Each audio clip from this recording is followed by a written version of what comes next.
Now, there is quite a number of studies going on. It goes back, probably 20 years now on the production of biophotons by the mitochondria. It just seems to be part of its process. It's not much discussed in our field for the biomodulation, but it has been measured. And if in physics, if you think about Bohr's theory on the energy that when you deliver an energy to the atom, you excite the electron, it goes to a highest energy state and comes back down again, it releases a photon. So that is what you can expect to happen. Endogenously in our cells, mitochondria is producing it and seems to be delivering the photons to the microtubules. The microtubules are what holds cells together, but in the neurons, in the axons, they are pretty structured, very interesting, lining up straight, and has the potential to do something about signals.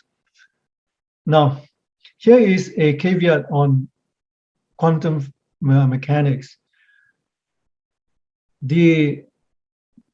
Among quantum physicists, you really need to be free of what we call interference and decoherence for quantum processes to take place, like superpositioning or entanglements and so on. It cannot, and that is happening really, really fast. Now, when you are in a warm environment, or massive like the brain or organic structure, it cannot happen. But it doesn't quite reconcile the fact that we see the outcomes, but you say it's not happening.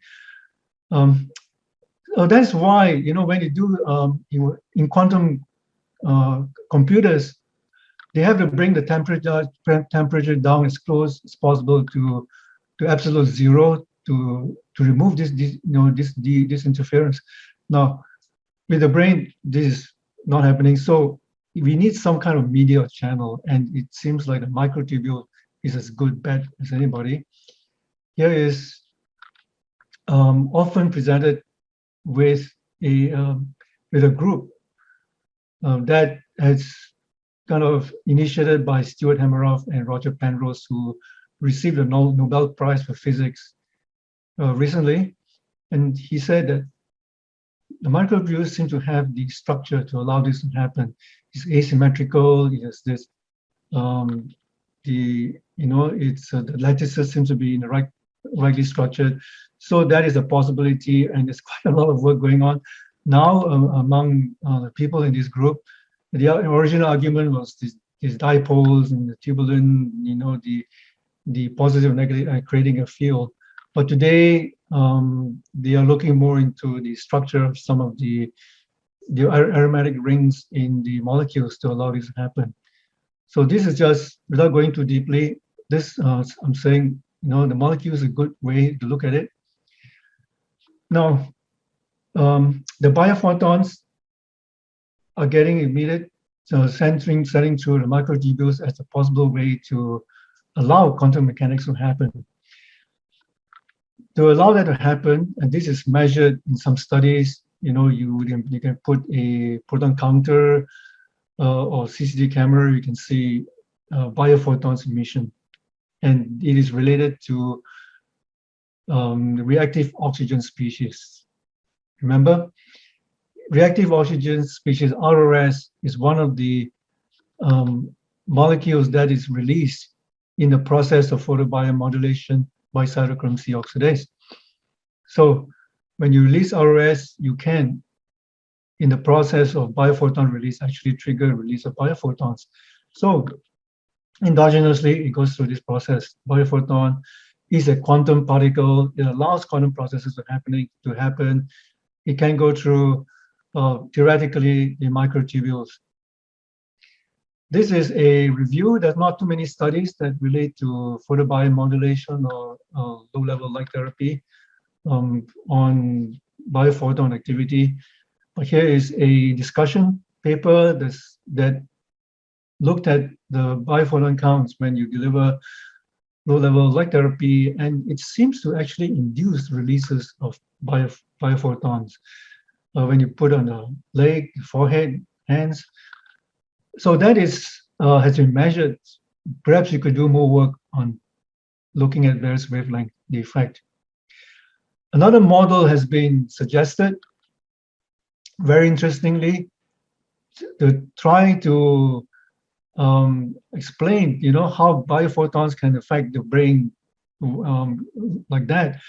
Is in the exploring the exons. The exons are these long strands that your cell body sends signals through to the dendrites and so on. Now, the synapses.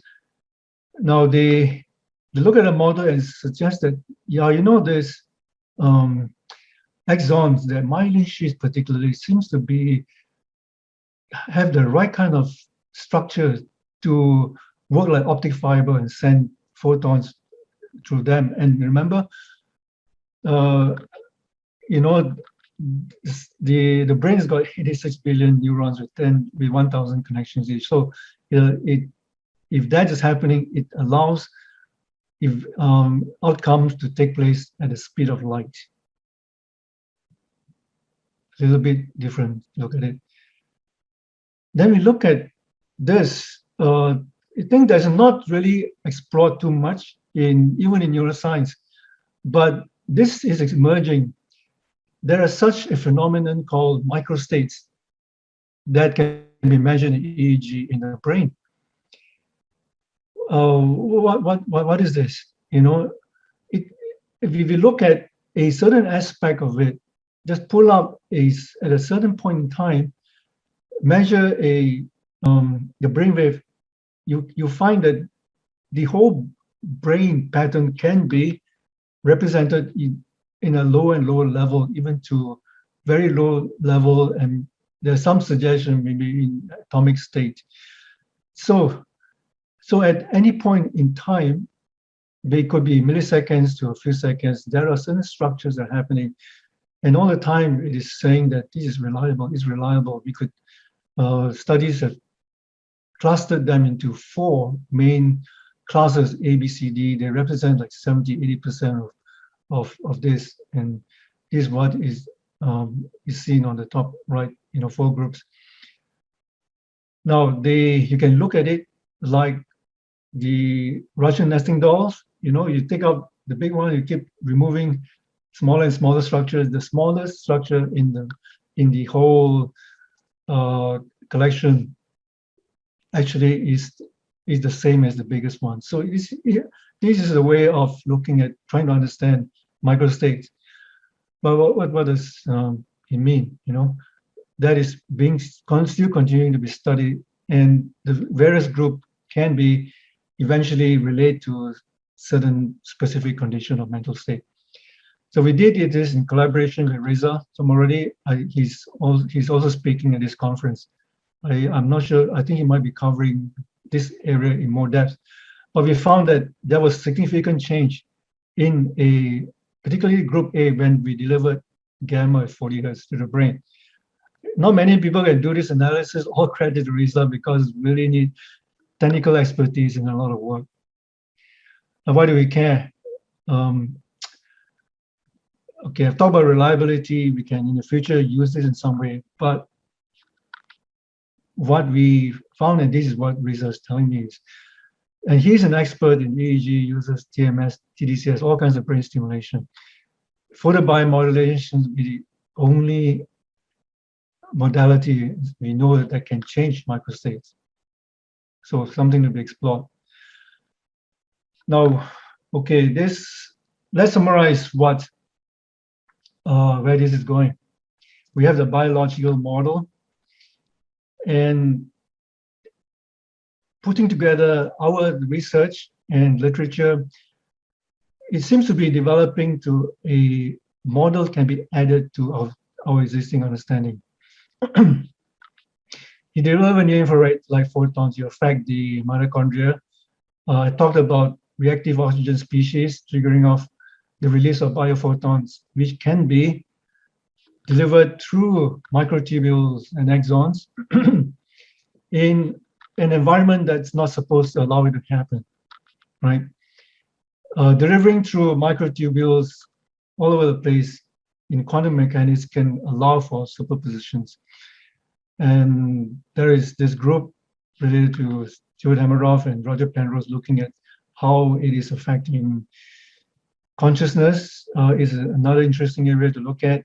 And photons traveling through the exons could involve entanglement. So the photons could be going up, split, and be able to relate to each other again. It could be presented in the change in microstates, and eventually directly it leads to the modulation of the brain. While we can understand biological, we now have a means to understand how is it happening quickly, rapidly like that.